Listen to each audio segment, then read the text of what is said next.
The Empire Strikes Back. This piece was published in the Friday Times on the 30th of July 2025. The title of this column is borrowed from the Empire Strikes Back, Race and Racism in the 70s Britain, a collection of essays published by the Center for Contemporary Cultural Studies at the University of Birmingham.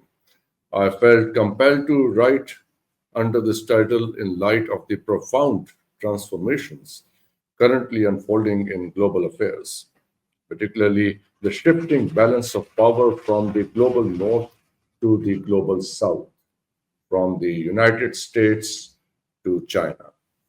This may have been open to debate a year ago, but time has since demonstrated that such a shift is indeed underway. The following discussion took place on a television show during which I challenged the widely held notion that international relations are governed purely and exclusively by the interests of individual nations, and that no other factors shape or influence these relationships. In this context, I reminded the esteemed panel of Henry Kissinger's distinction between the foreign policies of East and West, as cited by Edward Said in Orientalism. Kissinger argues, cultures which escaped the early impact of Newtonian thinking have retained the essentially pre-Newtonian, primitive view that the real world is almost completely internal to the observer. Said observes that Kissinger maintained a fundamental distinction between Occidental and Oriental approaches to foreign policy. The former, he contended, is rooted in pragmatism, a consequence of its direct encounter with the Newtonian revolution, whereas the latter is characterized by prophecy, owing to its lack of the experimental transformation which the West underwent. With this in view, one might be tempted to conclude that foreign policy, when rooted in a scientific worldview, is entirely rational, unaffected by emotion, and guided solely by mathematical calculations of material gain arising from interstate relations. However, if that were wholly true, then racism would no longer continue to shape the foreign policies of the United States, Europe, and other powers. Kissinger's argument also fails to account for the influence of collective consciousness, shared histories, and the deep-rooted memories that shape national identities. Indeed, these are the very elements that bestow upon a people their sense of nationhood. Contrary to this position, some idealists from both India and Pakistan argue against the partition of India, claiming that the two countries share a common culture, what we eat, the music we enjoy, the clothes we wear, and that, therefore, the partition was unnecessary or even unreal. This, however, is frankly naive. It is nostalgia and romanticism masquerading political reasoning. If such cultural commonalities truly defined nationhood, then all countries where German, Arabic, Spanish, or English is spoken would have been united, or for that matter, all those who wear jeans, eat pasta, or listen to pop music would constitute a single nation. Clearly, that is an untenable and rather absurd proposition. Nations and their identities are forged not through shared consumer habits, but through shared historical experiences.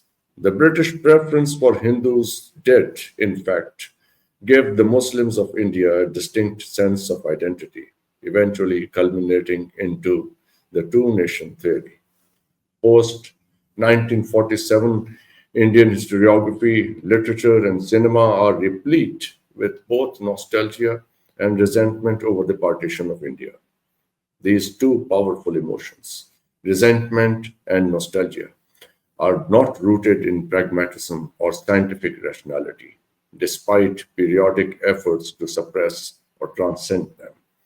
The exploitation of anti-Pakistan and anti-Muslim rhetoric for electoral gain in Indian politics, and even the orchestration of false flag operations from Mumbai to Pahalgam to stir nationalist fervor, are actions far removed from any rational or scientific policy making.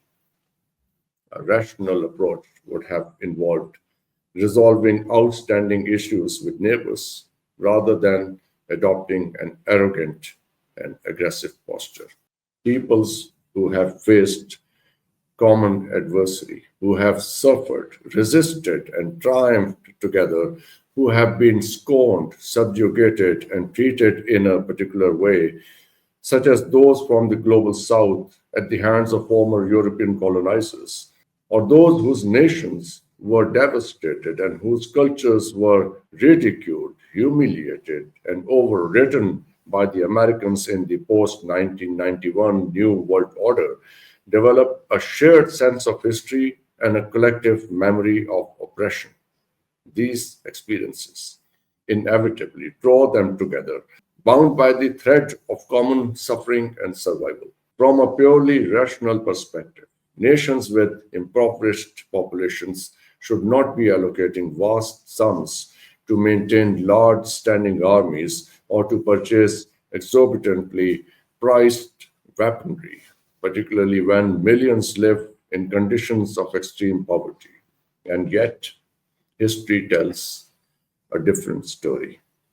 If the people of Pakistan accepted the notion of eating grass in order to acquire nuclear capability, if the peoples of Afghanistan, Iran, Yemen, Syria, Iraq, Libya, Ukraine, Armenia, Bosnia Herzegovina, and Palestine have endured immense suffering and death in defense of their freedom and national pride, then such actions cannot be reconciled with Kissinger's idea of foreign policy as pragmatic or purely interest driven in the sense of material gains.